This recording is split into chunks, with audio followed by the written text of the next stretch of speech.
Welcome. I'm glad to see everyone joining us here this evening or otherwise watching this recording. We're always happy to have your participation either during or after, whichever the case may be. Glad you tuned in or called up this recording to hear this amazing presentation we're going to have this evening with Miss Sonia Harris. With Miss Sonia, you're going to hear her story, you're going to hear about her work, and really, in a nutshell, work that has changed lives, truly has changed lives. Yes. And that's what we're here for at SDIG. Our mission is to pursue peace, justice, and social equality for all, so that everyone has an experience in life that is a good experience. And through Ms. Sonia Harris's work, you'll see evidence of that in her work. And I hope by tuning into presentations like this, you see evidence of our work as well. It's through, we'll talk about the education arena in specifically, it's through education that lives are not only touched, that information is shared, that people become more knowledgeable, but more importantly, sharing and educating raises consciousness. Again, this is what we do here at SDIG. Our job here is to, in a sense, raise consciousness, raise awareness, and the belief that the real belief, a true solid belief we have here, that raising of consciousness or that raising of awareness precipitates change. We being catalysts. Ms. Sonia Harris likewise is a catalyst. SDIG is a catalyst as well.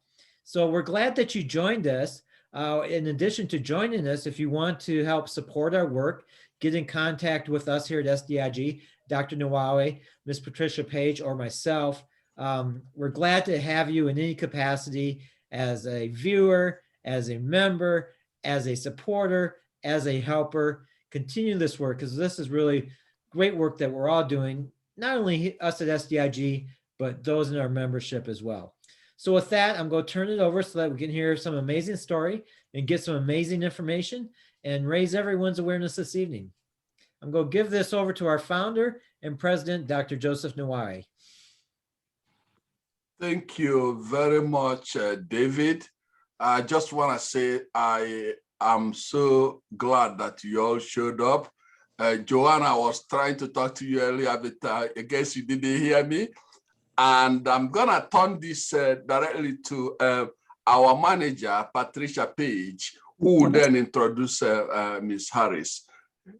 Ms. Page, could you take it away from me, please? Yes, thank you very much. So I would like to introduce Ms. Sonia Harris, our speaker for today. So Ms. Harris was born in, I'm not going to tell her age, but she was born in Wilmington, Delaware, where she was raised by both her parents. And at an early age, she showed interest in learning. And as a child, she would sit for hours in front of the family television and watch PBS channel, looking at the shows, the Sesame Street, Mr. Rogers, and the Electric Factory. She also showed the more she learned, the more she wanted to learn and to share what she had learned. It was due to that love that she started early in her local church, teaching the younger children and then in her Sunday school. So I'm going to move forward. Ms. Harris graduated from Caesar Rodney High School. Once she left Delaware, she attended University of Southwestern Louisiana in Lafayette.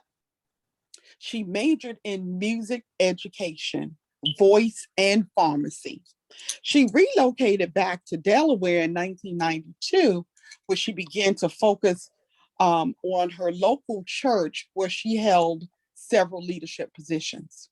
In 2016, Ms. Harris started Lear Universal High School in order to assist those who were not as fortunate as she was to receive their high school diploma in a safe and technological secure way. Ms. Harris has partnered with state, local,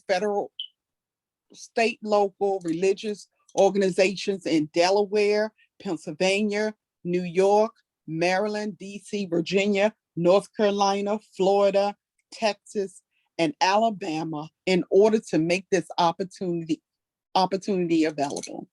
So since the inception of Lear Universal High School, she has assisted more than 1,000 students to reach their educational goal. A lot of the students have gone to join the U.S. military, as well as nursing school. They've become teachers, entrepreneurs, and many others. Ms. Harris, the abundance of life can be found in the basic need of education. She is truly an example of changing our communities one person at a time. And without further delay, I would like to introduce the one and only Miss Sonia Harris. Good evening, everyone. Thank you, Ms. Patricia, for that wonderful introduction.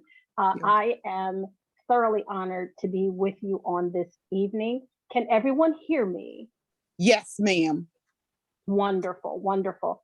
I am so grateful for being actually invited to sit before you all this evening, to the amazing staff of the Systematic Diversity and Inclusion Group. I thank you once again for inviting me to speak tonight for Women's History Month, as well as Miss Patricia. She is invaluable.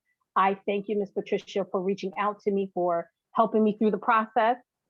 I greatly appreciate you. For everyone that's on the call tonight in their respective places, I thank you so much once again. As Ms. Patricia read a little bit of my bio, my name is Sonia Harris. Yes, I was born in Wilmington, Delaware. And it's okay, Ms. Patricia, you can tell my age. I'll be 50 in September. So yes, thank you, Ms. Lois. And the reason why I wanted to make sure that I said that was because I wanted to show that I have seen the different nuances in education and the wealth gap in the country. I may not have been here in the 40s and the 50s, but the late 60s, early 70s and on up, there have been a lot of transitions in education. There have been a lot of transition in the financial gap in different communities. It doesn't just affect certain ethnic groups at this point of the history of the United States. Every ethnic group is affected, every single group. I am grateful that there is a diversity of ethnicities here. So that is a wonderful thing on tonight. I wanted to talk tonight a little bit about Lear Universal High School, but I really wanted to focus more on generational wealth and the war against generational wealth and education. Because I started Lear Universal High School because where I come from, a lot of people have very limited resources. They have very limited choices as far as what they can do for their career.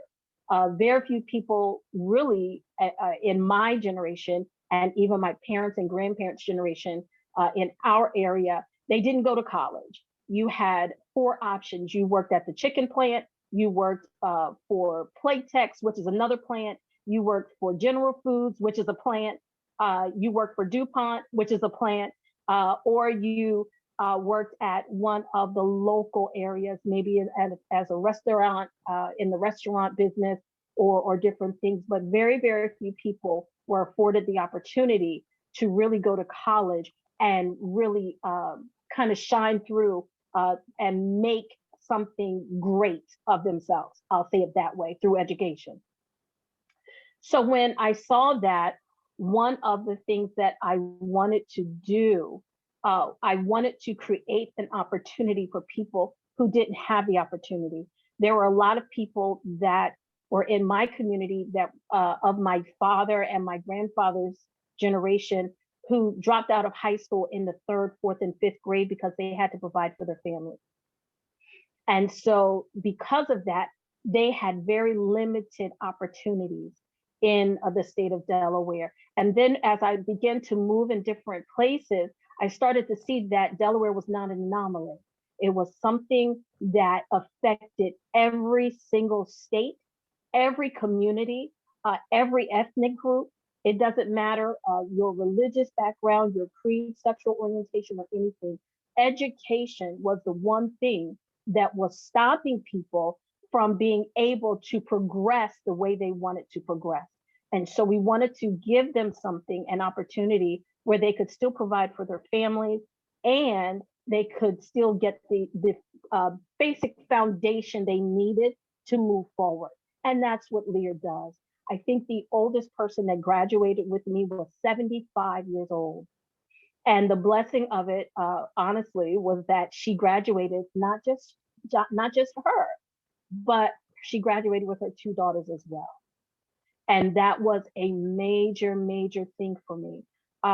Honestly, I think I cried at that graduation because it was so amazing that at 75, this young lady did the work and she walked down the aisle with her children. And that is why I say there is a war against generational wealth, being able to provide for not only yourself, but your children, their children, and even your children's children's children. There is a war against that, and it is a war that is being waged by using education or the lack thereof. So any questions so far? I think I want to stop there. All right. I had to look up some things because I wanted to make sure that we had a understanding of what generational wealth really is, because a lot of people think generational wealth just means quick money, fast money, and that's really not what it is. Generational wealth, by definition, represents assets that are passed down from one generation to the next.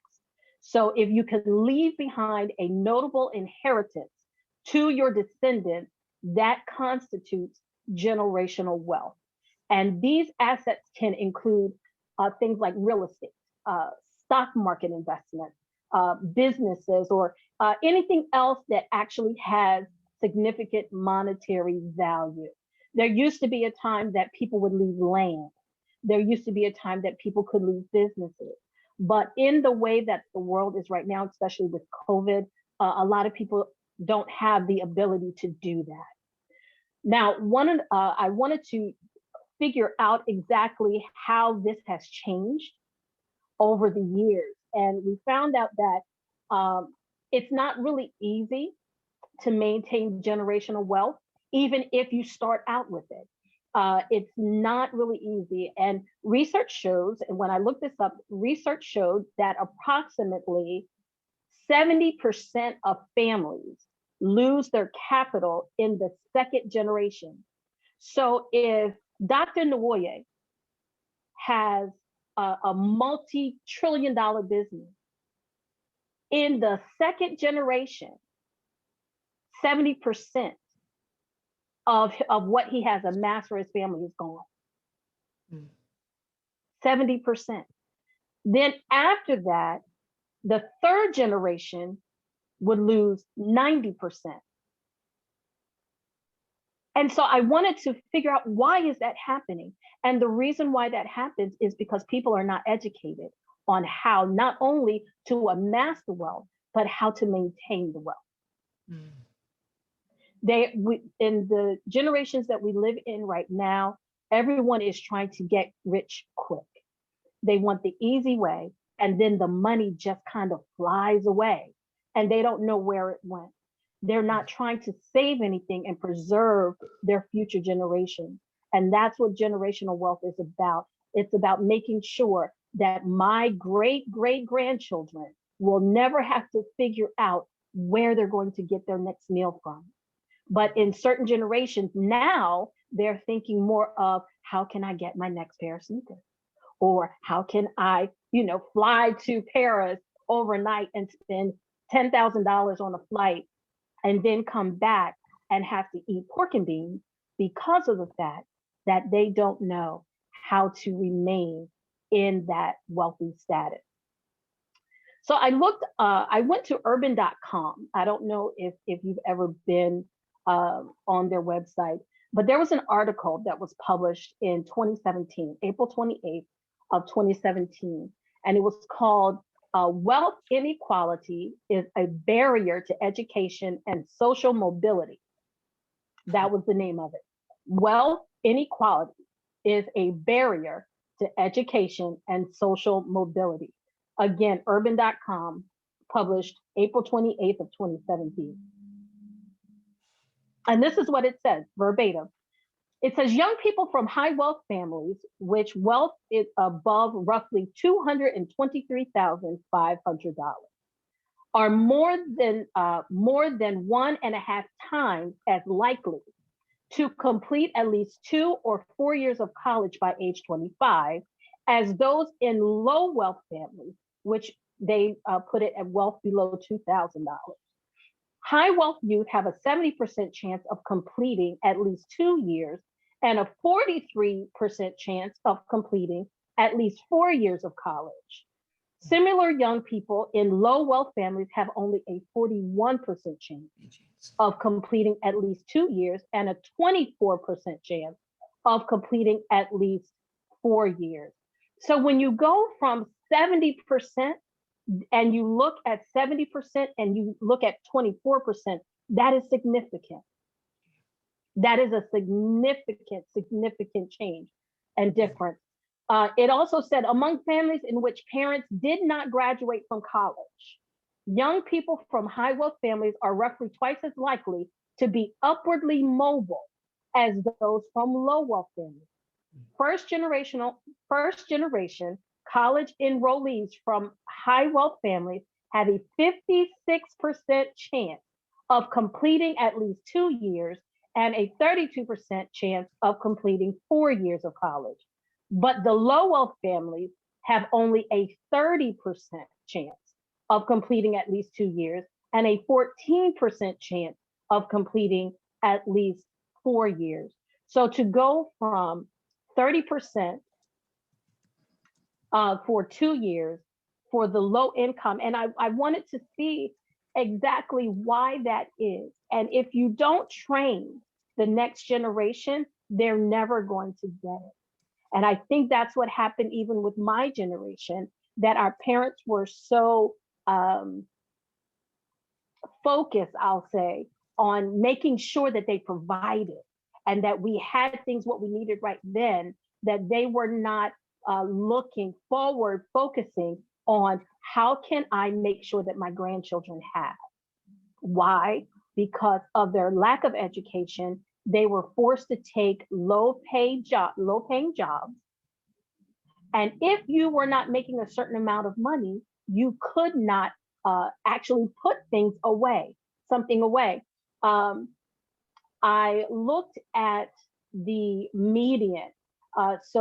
I wanted to see exactly what the median household income was.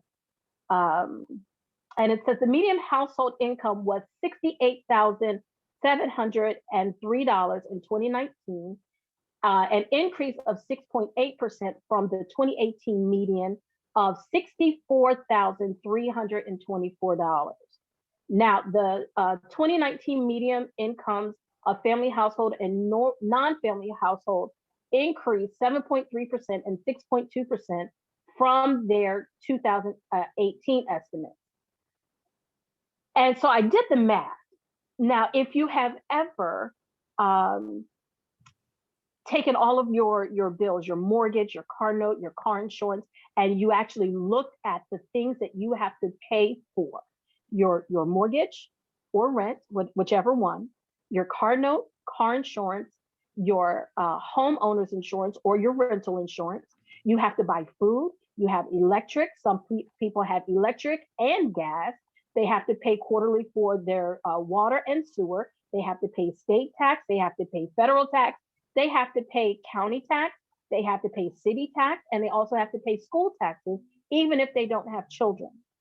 Now, in order to make the median of what they just told us about, that was the median in 2019, you would have to earn approximately $35 an hour. $35 an hour. However, for those who only have a high school diploma and did not finish at all, that hourly rate is really not accessible. Because in today's society, we find that many have been affected by COVID in every aspect of their lives. They've been evicted from their homes, jobs are scarce. Those who are in low paying positions have been wiped off the playing board altogether. Because I don't know about the DC area. I know here in Florida that a lot of places have closed. A lot of restaurants have closed. A lot of the places where people would normally work, they have closed. So they do not have the ability to earn that money. We find that the heads of our government are now warring over paying a person $15 an hour as a minimum wage. However, rent for a 2-bedroom apartment that is in a quote unquote good and safe neighborhood ranges from $1,800 monthly and can go up from there.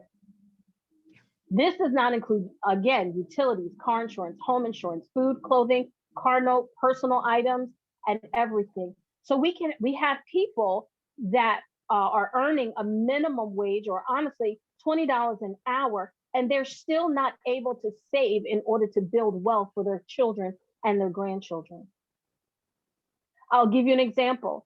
A friend of mine, who I will allow her to remain nameless, attended my school and she graduated.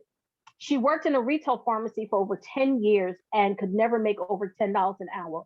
Why? She didn't have her high school diploma. She completed the program, she graduated, and upon letting them know and submitting a copy of her diploma, she received a raise of up to $13.50 an hour.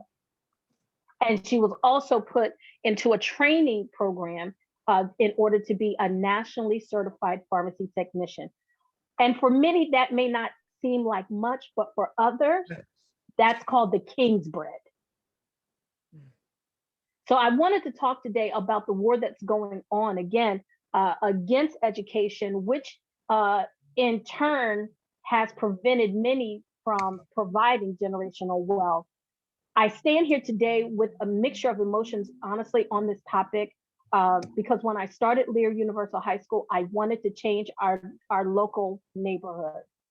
However, as the vision and the reach began to grow, I realized that it's more to change than just a handful of people going to work. Generational wealth is created with a spark of a dream and the wherewithal to achieve that dream. And your organization, as well as Lear Universal High School, is giving that spark to many through that. Though the sky is actually not the limit, they are being given an opportunity that they will never soon forget. It is our God-given responsibility to provide for not only ourselves, but also our great-great-grandchildren, so that they will never have to wonder where their next meal is coming from. There is a war going on, and we have been given the baton in order to fight that war, and I know we're going to win. Thank you very much.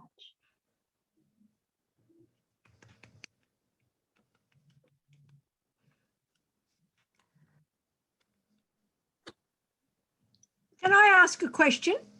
Yes, ma'am. How did you start your university? Or what is it, a university? High school. It's a high school. High school. I honestly, I went online and I wanted to see exactly what the laws were in the individual states. And I built the incorporation of the school based on that. I incorporated, I make sure that I followed the Department of Education for each state based on where the student is coming from.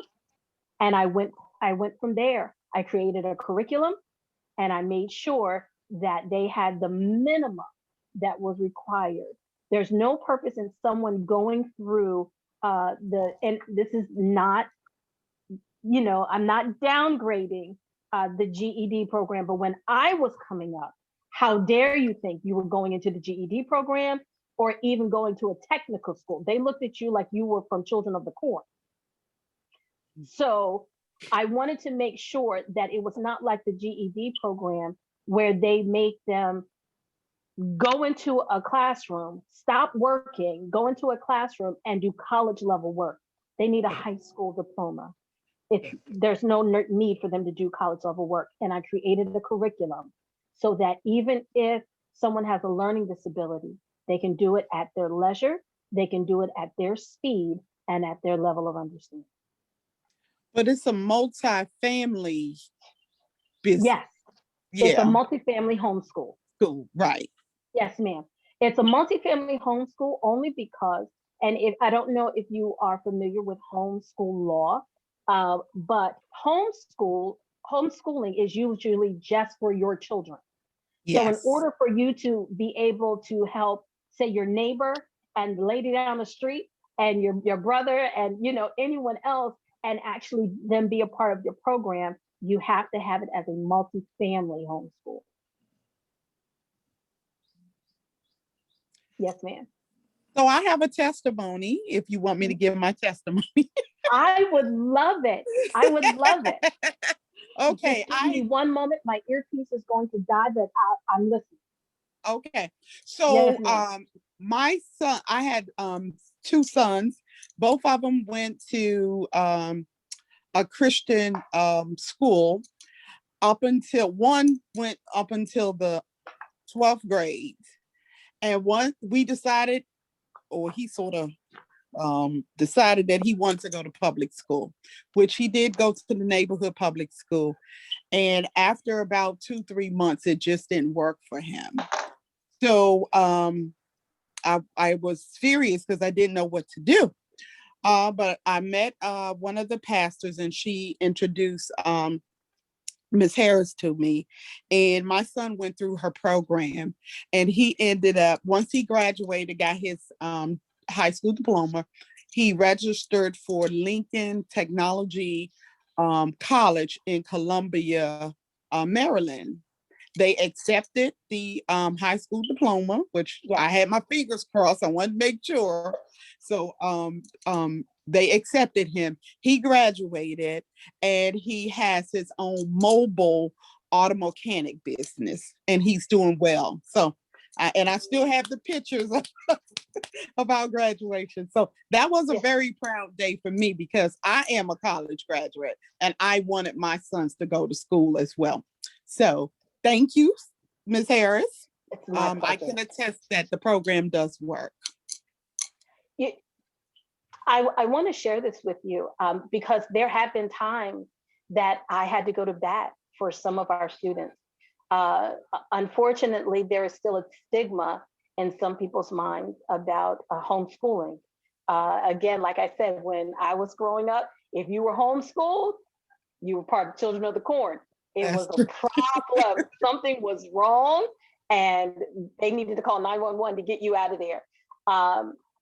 And so my responsibility and my promise actually to all of the students is just because you graduate doesn't mean that I am not there for you. You belong, once you sign that orientation paperwork, you belong to me. You're one of my babies and it is my responsibility to make sure that you attain the educational goals that you have set for yourself. I have had to contact a few colleges and universities and actually ask them, why are you not accepting this diploma? Well, we don't accept homeschool students. Show me that in your bylaws. Tell me why you don't. Well, they're homeschooled. Okay. And what, I'm sorry, there is no law against being homeschooled. Well, we don't know you. I'm sorry, I don't live next door to you. I don't know you either. But what I do know is that this person has done their work. You have the transcript. It is official. It is signed. It is sealed. And except you want me to start a conversation about discrimination, I would really like for you to review this again. And then you give them, then Miss Lois, you give them the pause and you wait. You sit back and you wait. Okay, well, Miss Harris, we'll get back with you if we need anything else. Thank you so much for your time. You have a wonderful day and you be well. And the next thing you know, I'm getting a call or a text message or a Facebook message saying, Miss Harris, I got in. Yes. got it. Now, there are some programs, again, there are some programs that will not accept a homeschool student. And that's well within their right. I can't force them to. Yeah. However, it is my responsibility as chancellor of the school to make sure that my students get the education they want. They may not be able to get into the school they would like to get into, but if they can't, and I can't bend them to my will, Yeah. bend them, Miss Patricia, to my will, then it is my responsibility to find another program that they can attend. And that's what I do. I don't just let them graduate and drop them. I walk through the process with them, even down to helping them fill out the application, helping them with their financial aid application, making sure. I have one young lady, I thought she would be on the call tonight. She's already graduated with her associate's degree. She will be graduating, I believe, in June with her BA. I have another young lady that's in nursing school. I mean, I have one young lady, she's going to school to be a dentist right now. And in fact, it's funny because her cousin just signed up with us on yesterday. Amen. Yes. Okay. So, I need more details. okay, what would you like to know? Well, I have a student who I taught. Now, anyone who comes to me is non-reading. Okay, And he was 16 when okay, he came to me. So I had him for 3 years. And he's had 3 years of effective reading instruction. So he's like a third grader. Now he's Okay. 33 with a family. okay. If he's reading on the level of a third grader, we would need to work with him a little more. And I'm going to tell you why. Yeah, Because I know why. Right. Mhm. Some of the material, they have to not only be able to read, but they have to be able to understand because there are assessments. However, I do work with a teacher out of Texas. She is phenomenal. Her name is Treva Keller. And I do work with her. So I will bounce things off of her. All right, she's my consultant. So I go to her and I ask her, what should I do? How can I do this? I have had, and it's funny because he may not have any issues. I had a young lady, a few actually, that had learning disabilities, and they were able to complete the program. They were able to complete the program. The good thing about this is that the program that we use, where we have them go online to do the classes, there are multiple classes, thousands upon thousands upon thousands of classes. If it's something that he needs to do, Miss Lois, what we could do is set him up a special program just for him that would get him up to that reading level. Even if I had to do it outside of that program and mail it to him so that he could do it. We would definitely work with him, but we definitely would need to get him to a certain place so that when he did read the final exam, there are 17 classes, nice and easy, 2 English, 4 math, 4 science, 4 social studies. There is 2 workforce development classes, how to write a resume and how to interview, and also business etiquette. And then there is I call it their freebie. It's their elective. So they can take one of the classes is whatever they're interested in. I don't care if it's dog walking 101. If that's what they're interested in, that's the class they can take. So I could definitely give you something, even, and I would do it for him. I would just let you go on the website, and I would create something for him Mm. so that we could get him to the place where he could do that. I do know the GED program may be a little hard for him. Oh, no, impossible. Right. It's college level work. I still don't understand that. But we could get him where he needed to be. Yeah. I walk this tightrope because I've sent work to him from here. I'm in Okay. New York and he's in Texas. And because Oh, of COVID and the stress levels of not having a job and not being able to put money on the table, you know, yes. it's really just been too much. It's been overwhelming, Yes. you know? This is what I'm going to do, Miss Lois. Let me wrap my head around a few things. Yeah. Because Let me wrap my I'm throwing this out to you, but I yes. can't guarantee he will do anything. Listen, I understand. The old saying says you can lead a horse to the water, but you can't make him drink. And this goes also back to the frustration, because sometimes people have been through so many issues in their lives that they're exhausted. Miss Lois, Miss Patricia, Dr. Nwoye, they cannot fight anymore. And as those of us that have been given this great gift to assist the people in the community, we have to have the strength for them. Yeah. Miss So Harris. Oh, sorry. Yes, Dr. Nwoye. I'm impressed with what you are doing. I call it wonderful. changing lives. Lives that are somehow stopped or impeded by varieties of factors. I'm not going to mention all of them, but I can mention one. Yes. And then reference someone. See, Okay. there are some people, as you put it quite well, whose frustrations had made them to be really exhausted. They don't have any more energy. Yeah. As a result, it factors in one way or the other, much more complicated issues that we don't even talk about. Dr. William Julius Wilson wrote his book, which was titled When Work Disappears. It really underscores the systemic nature of these complicated issues. And sometimes we only pick one or two to deal with those issues. So my question to you, though, is over the course of what you are doing, have you found an environment where the poverty level had impeded people from doing what they ought to do to succeed?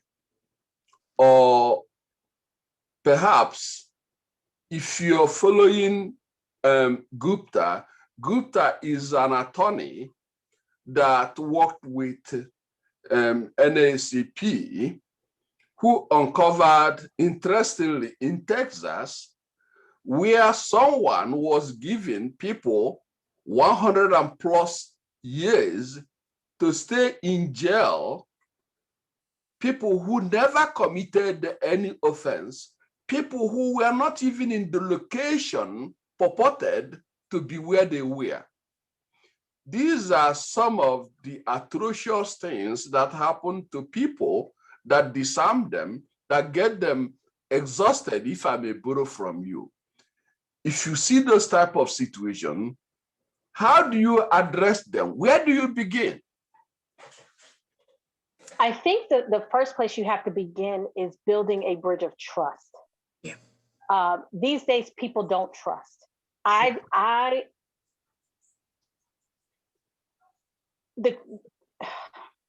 It's so sad that in the world that we live in today, people who live in the same home can sometimes not trust the person who's sleeping in the next room, because it is such a dog eat dog society right now that in order to just gain a little morsel of something, people are willing to sell drugs to their own mother in order to gain some similitude of financial freedom. So yes, I have seen it. I was pastoring in Wilmington, Delaware. And in a very, very charged community. I'll say it that way. If I was standing at the door of the church and I looked across the street, there was a gentleman that was murdered across the street from the church. If I look to my right, there's a little store to the right where the owner of the store helped everyone. Young people he would just give food to because he knew they were hungry, and they shot and killed him. If I look straight up the street and to the left, there's another little store where someone went in and robbed the store, and they cut the young lady that was working there and injured her. Across the street to my left, there were others that were killed. Straight ahead on the left side of the street, where my uncle lived, just a block up, there was a gentleman who was standing there, and his friend turned to him and shot him, his friend. This is the community that I serve. This is also the community where people started to get their education. So yes, Dr. Nwoye, I have seen it. I have seen where people have committed crimes, just as you said, so they could go back to prison because they were promised, as the streets would say, 3 hots and a cot. So they would get 3 meals, they would get a place to sleep, and they would just fight for their virtue if they had to. But they knew that they would get food. The first thing you have to understand is when a person is desperate, they will gnaw off their own arm in order to get what they need. I'm going to tell you a personal situation that I went through. And you may not know it to look at me today, but there was a time that I was homeless. There was a time that I didn't have a job. There was a time that I ate out of trash cans in order to survive. And I didn't trust people because I needed to protect my own life and my safety. So just like a dog that has been kicked repeatedly, even a kind hand looks like it's coming in for a slap. So the first thing that we must do with communities or people that have been through that and that are willing to sell their own self-preservation or their self-worth is to build a bridge of trust, letting them know, I'm not here, I don't want anything, I'm not going to hurt you, I want to help you. I'm here to let you know that when you don't feel like you can move any farther, I'm here to carry you. I've got enough strength for both of us, at least for a little while until we get over this hump. We're going to get over the hump, but we've got to do it together. I don't know if, Miss Lois, do you remember when we were younger and they used to have the recess games? Every year they had, I forgot what it was called, but they used to have all the kids out and you played these games and you ran these races, and then whoever finished the race, you got these little badges and everything. They did that. Right. So this is what they did. And one of the games that they would play was the 3-legged race. You remember the field day? Yes, Mr. David. Yes. Exactly. Thank you. Thank you.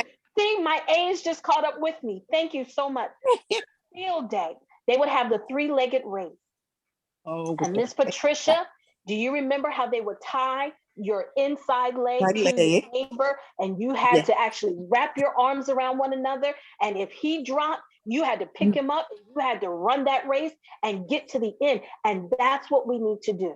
We need to be able to be in that 3-legged race with whoever we can see. Now, the problem is that sometimes people won't allow you to see when they are downtrodden or when they're struggling because they don't trust. Yes. But you have to be able to discern, why are they doing what they do? The person, I had a family member that sold drugs to his mother, and I didn't understand why. When I tell you it was getting ready to be a war when I found that out. But I had to actually step back and take stock in, why are they selling drugs in the first place? Our communities, you cannot put 1 million people in an area of the city that is built only for 25,000 people and say you need to do better with your community. Of course, they're going to kill one another. It's called survival of the fittest.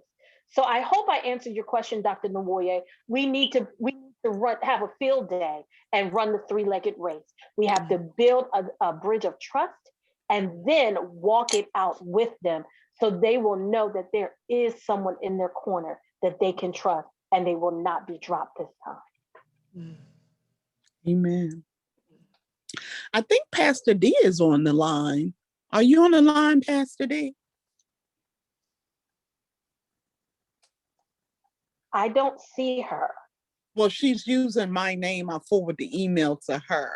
Oh, 'Cause my okay. name is out there 3 times, so I know I'm not. on Okay. the line. I do thought see someone else with your name. Yeah, it's three Patricia pages. I forward the link to different people, but I thought Pastor Okay. D said she was coming on. Yes, I thought she did too. Dr. Nwoye, were you getting ready to say something? I think you were on mute. Yeah, he's- Sure, I completely was taken away by the idea of what you are doing. I wish that there are means through which your work is replicated, because there are so many people that have been condemned. Yes. Condemned in the sense that they don't know where to go. right. That's It's true. like if they come from families where the parents have been frightened by school, and by extension, it affects them, it impacts them. Yes. And this kind of Stanford. sometimes it's like generational thing. And it will take people who can develop, if I may borrow from you, No. what you asserted to be trust. If you cannot establish that trust, you're not gonna be going anywhere. Shirt. Oh, So it's interesting that you pointed those things out, and just as they said that Cute shirt. the most important determinant of students' success in school is teachers' attitude. And we live in an age where some teachers will go to the classroom the first day because of misconceptions that had been developed in them. And oftentimes, to be frank with you, I don't blame them. If you know that well that you see in the airport, you just come in and you keep moving. That's how a lot of people are groomed. If they grew up in a situation where racism is the order of the day, or classism, where people who are, well off, look down on those who don't have it and treat them as if they're garbage. And such people can really have someone the sort of, would I say, courage or strength to move forward. Again, they're frustrated, they're exhausted, and at the end, they get to nowhere. And when you cannot read, that's Lewis will tell you more if when you get to understand her book, you're not gonna be going anywhere. And we are living in a very competitive world, more than ever in history. And yet you have people who don't even have the basic education to even read something that could be critical in order to kind of navigate horrible situation, safety, and other things you may call it. So I can't thank you enough for sharing the ideas, and more importantly, making a difference for those who will otherwise never gonna be helped. Yeah. Unfortunately. And that's the unfortunate part. There's an old saying from that a old friend of mine said was that each one needs to reach one. Each one needs to reach one, and then we all go teach one. The problem is these days, people are very self-centered. It's called self-preservation. And even though, excuse me, I do apologize. Even though we are in the middle of a pandemic and thousands upon thousands of people have died and still are dying, we cannot afford to allow humanity to fall into a position of selfishness to the point where my neighbor can sit next to me and die and it will not affect me. Yeah, that's true. That's a problem. That's a problem. That is a problem. That's problematic. Yes, ma'am. Yes, ma'am, it is. You have to be able to look beyond. I don't want to say looking beyond your need, but if you have something extra, you should be able to look. I should be able to look to Miss Lois and say, Miss Lois, I see that you are home all the time and you're by yourself. Are you allergic to, and I know that you like cats. And I can take a cat to Miss Lois, a kitten, and say, Miss Lois, here's something for you to love. Why? Because I'm concerned about Miss Lois. And I think that that is where the disconnect comes from.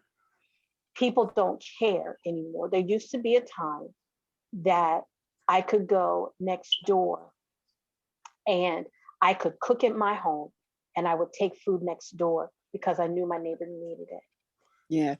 Miss Harris, Now- please. Yes.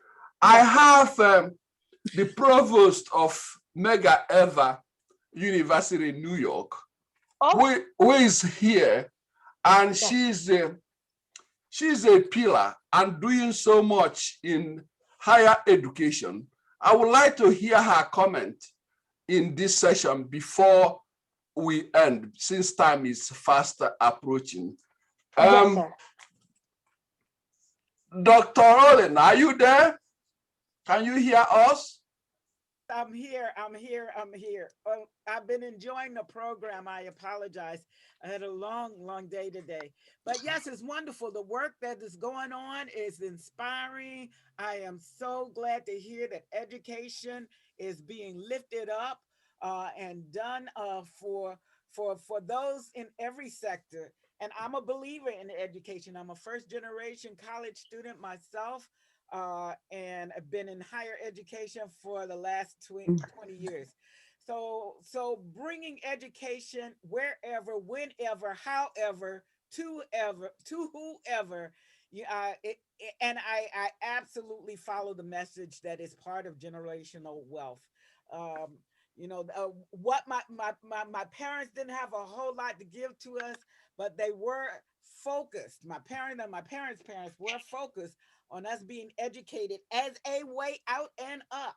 And I Amen. can say now, even though I was the first, we are six, all five of my sisters and brothers have one degree, and most of them have multiple degrees. So education has made a difference to my life and to as many students as I can bring it to. I work in Brooklyn at Medgar Evers College City University of New York, and we have a group of students. I will tell you, they're diamonds in the rough. They hustle, they work hard. I will put them up against almost anybody, but they need the opportunity and need the chance. Many of them are looking at social entrepreneurship and entrepreneurship because even when they get the education, sometimes there is, I heard the word, I heard Ms. Harris use the word earlier, discrimination, straight up discrimination. And yeah. And Sure. so, you know, a lot of them are just not going to beat their heads against the wall. They're going to find a way to feed those families. So education is the start in the beginning, but the world is changing very fast. And so we need to teach them how to learn so that when the new job and the new skills are needed, they'll be prepared for that too. This has been a wonderful program. I apologize.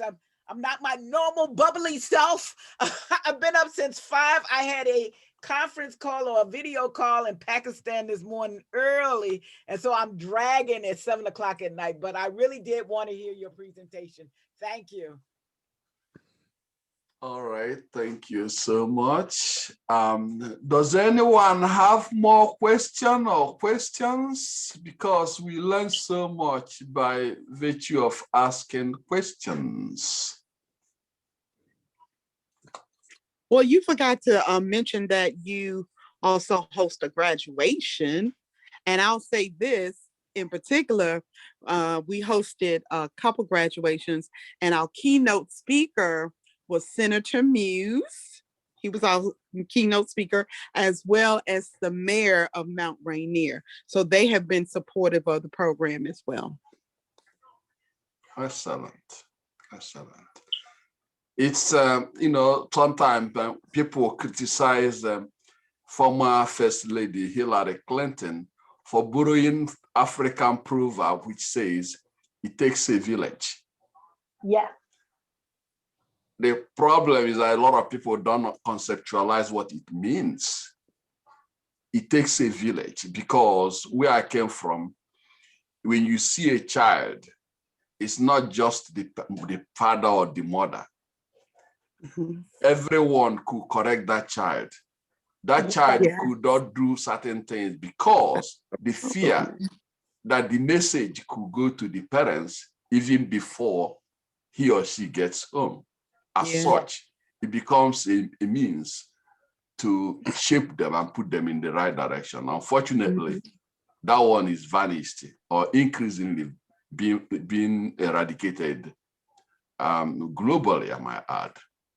So I'm so glad that you all came. Well, in absence of more questions, I think we have Another just... question. Dr. Nwoye, I'm sorry. There's a gentleman, Mr. Adams, Dr. Adams. I do see that there is a hand. I don't know if his hand is raised. Oh, you know, yeah, you know, that's part of the technology. He's our technology guru. He often silenced me, and I didn't see his hand, and he's a very brilliant one. Sorry. So, Mr. Sedley Adam, if you are here, please chime in. I read what he wrote in the chat room, which was wonderful. So, Mr. Adam, if you could take a moment to comment, since our August speaker was able to identify your technology tool, which I didn't see it, so I didn't even know you were raising your hand. Didn't see it either. Chancellor Harris, a very good evening Good evening to you, from sir. here in London. It has been a pleasure and a privilege to listen to you describe your own work. I was brought up, like Dr. Nwoye, with 2 criteria. One is we were brought up in Africa. 2, we were brought up by strong Black women. However, we did not consider them to be Black because as far as we were concerned, they were just strong women. Right. That is difference number 1 between us and the USA. I agree, I think, with every word you have said. I raise a question around poverty.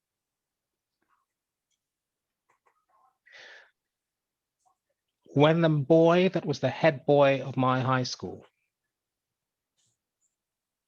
got to university,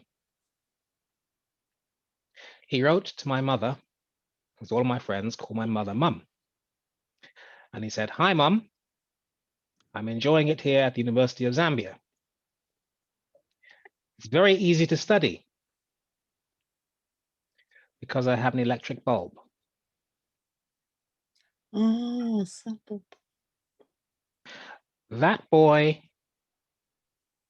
became the equivalent of the head, the CEO of AT&T, Mm. along with most of my other friends in Zambia who would walk from home to school and from school to home, averaging 3 to 5 miles in each direction. And he did the same thing.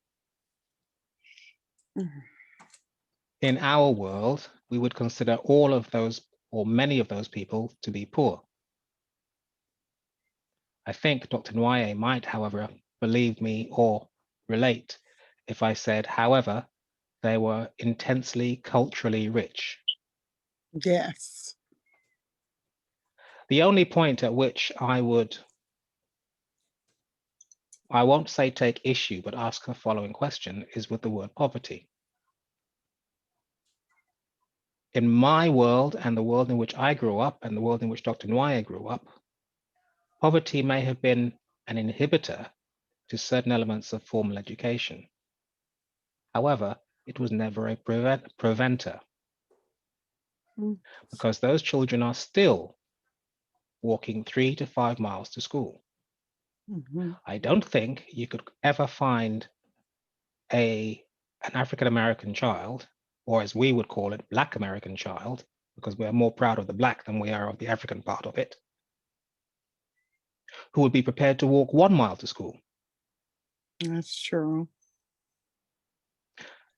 I don't know what the answers are. I know that strong Black women and strong women, period, as we would see it in Africa, of all colors. Dr. Nwaye says Black, white, and everything in between. And I believe that is true.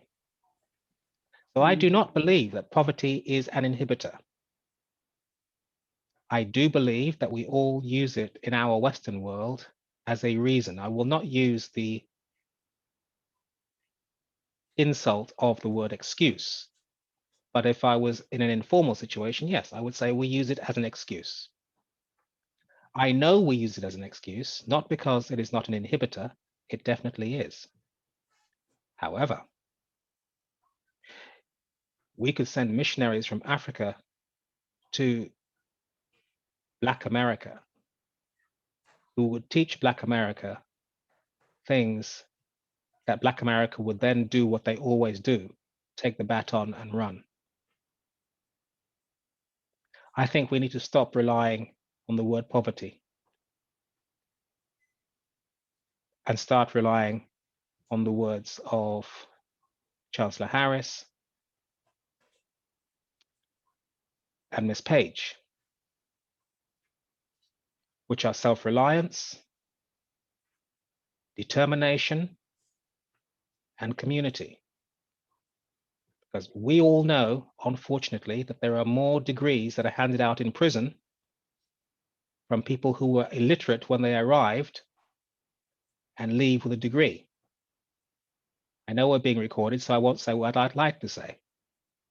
But the reason or the excuse of poverty is BS. We as a community are picking ourselves up, and the proof is in the sessions that I listen to with women like Ms. Letchford, Chancellor Harris, and Ms. Page. The poverty reason is an inhibitor, but it is also BS. We are a community. Ms. Harris, I don't disagree with anything at all, but I think the poverty element, no, that doesn't work with me. Do you agree, or do you think I'm being too hard?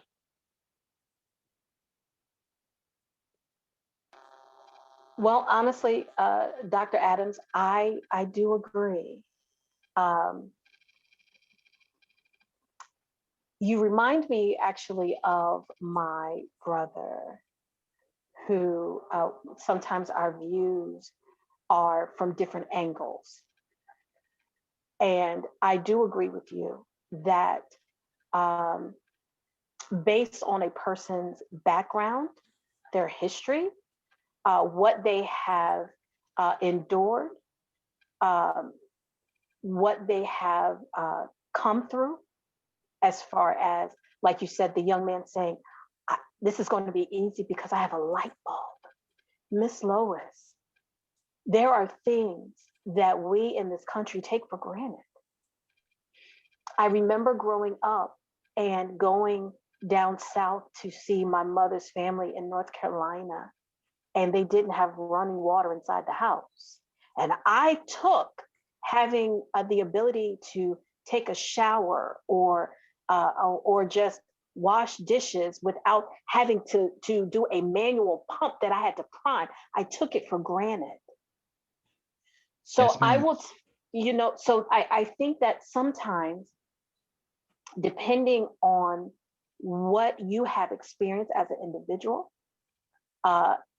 it can be, as I said earlier, that spark, that fire to say, and you said it so eloquently, Dr. Adams, that you had people and Dr. Nwoye as well, that you had people that were behind you with a switch, no less, saying, oh, you're going to do this, you can make it, you're going to do this. And I think that in the generations here, though, as Dr. Nwoye has said, that for the most part has left the family. We don't have the strong unit. I'll be remiss if I don't comment on that. Yes, sir. And that's not to say I'm disagreeing with my friend, Mr. Adam. But I want to say this. As I think Mr. Adam quite put it well, using somebody to illustrate, somebody who saw the bulb as something great. Mm-hmm. I want us to know that culture is fluid. It continues to change. Yeah. And you cannot divorce the role culture plays in shaping human beings. How many people do you see here who are walking 3 hours, 3 miles? Absolutely nobody. If I'm correct, but I think I'm correct. And where my friend Adam is in England, if you go there, you see similar thing. So that's to say that social environment tend to shape human behavior, however you see them. Some people may be weak, not weak that if it comes to matter of life or death, that they can't move. They can move. But when you compare on relative terms, yourself and the rest of them, there are certain things that may not be articulated, but those factors will infuse into propelling you not to do that, which you could do much easily. You talked about prisoners who are getting degrees. Say, for instance, Malcolm X is one of those whom, in spite of all people said about him, the fact is that he changed himself by doing things that he would otherwise not do had it not that he went to prison. And so circumstances is part of that social change. It tends to socioculture us for good or bad in whatever we do. So while I agree with you, I'll also point to the issue of cultural fluidity within our environments. So you cannot divorce any, they all have to factor in. I must to underscore the point you made about family, about somebody that will say, go this way, is important. If you go to some 7-Elevens in this particular society and see what you see in the morning, early hours, even kids who cannot read but they're able to do things that you will not believe, which means something we call parenting is lacking. And that's something that is another weak link. If I may borrow from a British former, I try to reflect on the culture where you are, because culture, as I said, is fluid. It influences every behavior. Thank you very much. And I have to say that we are running out of time, and I really enjoyed this particular session. And I will say, stay tuned.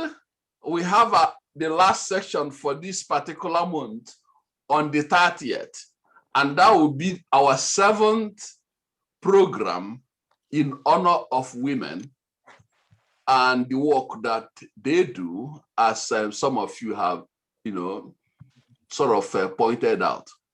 So in absence of any further question that we may need to hear today, I want to thank all of you.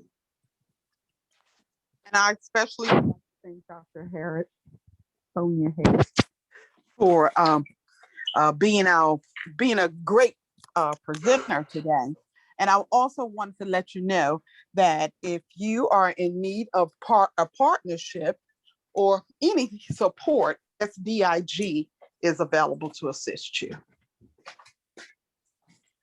I thank you so much for that to everyone. I know time is far spent, but I definitely want to extend my gratitude to everyone that not only gave up your time, but also sharing your experience and your intellect, the viewpoint that you have for where you are. Because where I am in Florida, we may not have the same issues as you do in your area. So I am eternally grateful for the opportunity to be here tonight. I am honored to meet everyone. And Ms. Lois, by all means, please reach out to me. You can get in fact, Ms. Patricia, if you wouldn't mind, would you mind passing my personal cell number to Ms. Lois for me? I sure will. You're amazing. And Ms. Lois, you can reach out to me anytime. Anytime. Listen, it's a 3-legged race for us. That's what we have to do. So let's run this race, okay? Good. Thank you again. And win it. Yes, Run it and ma'am. win it. Yes, Definitely. ma'am. All right.